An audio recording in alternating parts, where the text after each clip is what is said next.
Now, welcome to another edition of News from Naboo with Thor's Lightning Takes. And let's get right to the news. All right, so just a couple pieces of news today. First, we're going to talk about our KOTOR remake. Knights of the Old Republic is officially now shifting studios to Saber Interactive. We talked a couple days ago about how this was kind of rumored, that there were releases from Embracer about moving a AAA title, shifting it around, and that the assumption was that it was KOTOR. And it seems all the problems the studio was having have been confirmed. The remake of Knights of the Old Republic is in the hands of Saber Interactive after it faced development issues at Aspire Media. They were not prepared. Is what You it sounds were like. not prepared. Little Warcraft, for you there.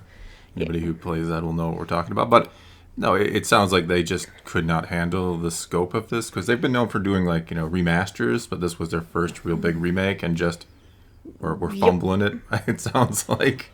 Last month, it was revealed that the KOTOR remake was being postponed indefinitely after representatives of Sony and Disney determined that the team on the project bit off more than they could chew, producing results that weren't satisfactory for the point of development on the tight timetable. The game has been in the works for 2 years already. It was expected to be ready as soon as 2022, late 2022, early 2023. Bloomberg has been able to confirm that Saber Interactive, owned by Aspire Media's parent company Embracer Group, will be taking over the development of KOTOR. The group was already working on the remake, assisting their sister company. Now it seems that they're transitioning to fully take over the project. Saber Interactive has a much greater degree of experience working on big titles, such as, I think they did World War Z and Evil Dead, the game.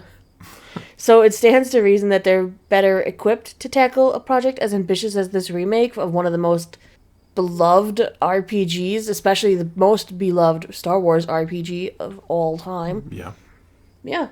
Star Wars Knights of the Old Republic is now, it's not expected to arrive anytime soon. Their newest expectations from the development team are suggesting 2025 at the earliest. You can cry a little. It's okay. That is kind of sad. We went from possibly really this sad. year, maybe next year, to still maybe 3 years off.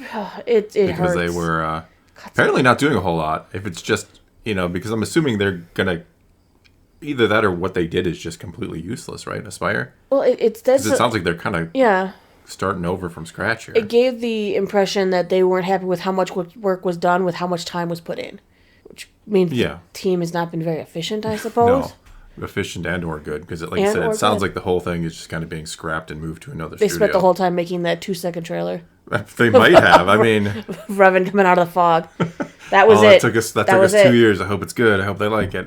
Well, yeah, but what about the rest? What about the actual game? What about the second game?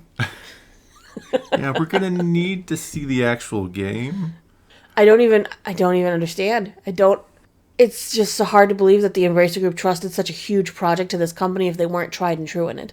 Well, as you pointed out, it is a huge project. This is the kind of Star Wars game for a lot of people. Absolutely. For me, it was one of the first role-playing games, where it's I get options and there's kind of different stories, and I actually feel like I'm impacting the game itself. I think they call it the blank slate drama type story. Final Fantasy VII was one of my favorite role-playing games of all time, but it's a completely linear story. You're just playing the beat. You're on a set path and you get to do a few things here and there, which whatever. But that was the first game where I felt like, wow, I'm actually playing this character. That's why I think Revan is so. Right. One of the reasons why Revan is so beloved, because you feel like you were in, you were in Revan. That kind of sounded weird, but you feel like you are Revan. You feel like you are this character. I think that's why so many fans have such an attachment to that character. Absolutely.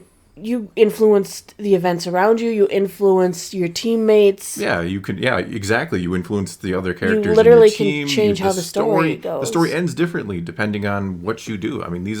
These were kind of revolutionary things at the time. Maybe other games were doing them. I don't exactly remember. 20 years ago now. This was the first one I played that did that because it was a Star Wars game and I was going to play it automatically. But and so I'm happy and sad to hear that they're basically 3 years away still, because it's almost like they're starting over. Yeah, because it means we could have got this game this year or next year, and it could have been this sad imitation of the real thing that was Oh, rushed, boy. and it's just horrible. And that would be worse than waiting another 3 years to get, fingers crossed, the remake we deserve of this thing.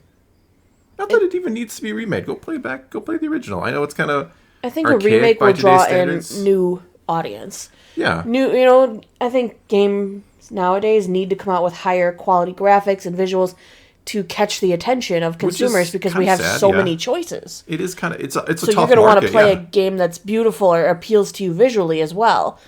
Yeah. So I think it was time for KOTOR to get an update, Yeah. a real update. I do think, today's, younger generation going back and playing that, like I was saying, it's kind of an archaic system. Yes. I don't mind it. I love, D&D like 3rd edition and the D20 system, which that thing really embraces. So for me, I just enjoy that aspect of it. I don't really worry about how kind of off the combat can feel sometimes. And it can feel off. Yeah.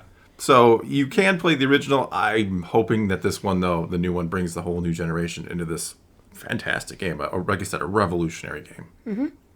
All right, let's move on to our second story of the day.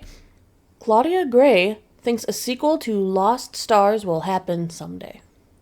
Well, how about soon? It's been like 7 years since that book came out. It literally has been. I was like looking around, like, you reading this off my notes here? Oh, So no. 7 years I got a memory. after it was released, Lost Stars continues to be mentioned in conversations about Star Wars novels.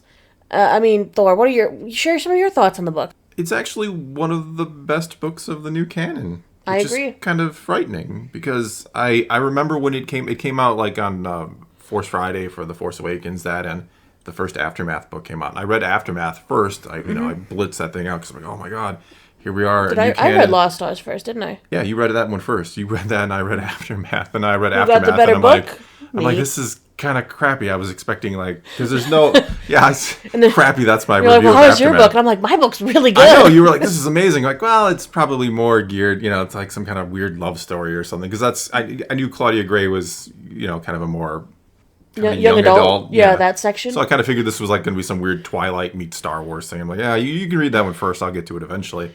And then I read Aftermath, and I'm like, what is this? This isn't what I was hoping for. I was hoping for something like relevant post Return of the Jedi. And Naboo don't get me wrong. chose wisely. Yeah, don't get me wrong. EU does post Return of the Jedi well. So this was the first like post, story other than Shattered Empires from the comics in the new canon. I was all excited. I read it. And I'm like, yeah, this was kind of crappy. I didn't really like this. I had a great time reading my book. Yeah, and then I read Lost Stars. And I'm like, wow, this is actually really enjoyable. This is really good. Yeah, to give some context for anyone who hasn't read it, it follows two characters, Sienna and Thane, as a young couple that live through the events of the original trilogy from both sides of the Galactic Civil War.